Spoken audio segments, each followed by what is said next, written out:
Traders असे असतात, की जे लॉस करून सुद्धा मार्केटमध्ये प्रॉफिटेबल बनतात आणि काही ट्रेडर्स छोटे-मोठे लॉस झाले, की मार्केटला ट्वीट करतात.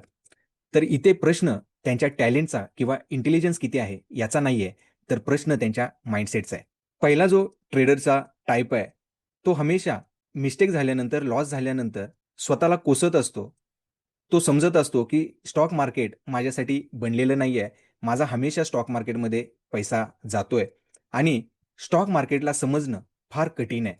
माझा लकच स्टॉक मार्केटमध्ये काम करत नाहीये. अशा ट्रेडर्सला बोलतात फिक्स माइंडसेटवाला ट्रेडर.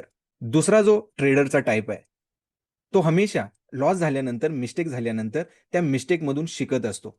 तो स्वतःला प्रश्न विचारतो, की मी कोणता रूल फॉलो नाही केलं म्हणून हा लॉस झाला आणि मी ह्या मिस्टेकमधून काय शिकून माझी प्रोसेस कशी मी सुधरेन, असा त्याचा विचार असतो आणि याला बोलतात ग्रोथ माइंडसेटवाला ट्रेडर. प्रो ट्रेडर लोकांना एक गोष्ट समजलेली आहे, की प्रत्येक मिस्टेक स्टॉक मार्केटमध्ये ही एक लर्निंग अपॉर्च्युनिटी असते आणि त्यामधून शिकून आपण आपला प्रोग्रेस केला पाहिजे. स्टॉक मार्केट कधीही आपलं फ्युचर डिसाईड करत नाही, तर कोणत्याही ट्रेडरचं फ्युचर त्याचा माइंडसेट ठरवत असतो. ग्रोथ माइंडसेटवाला ट्रेडर प्रत्येक आठवड्यामध्ये नवीन गोष्टी शिकत, स्वतःमध्ये सुधार करत पुढे चाललेला असतो आणि फिक्स माइंडसेटवाला ट्रेडर हमेशा प्रत्येक महिन्यामध्ये त्या चुका करून लॉसेस इन्कर करतो. मिस्टेकला सामोरं जावं लागतं त्याला आणि म्हणून जर का तुम्ही माझ्याशी सहमत असाल, तर चॅटबॉक्समध्ये ग्रोथ टाइप करा.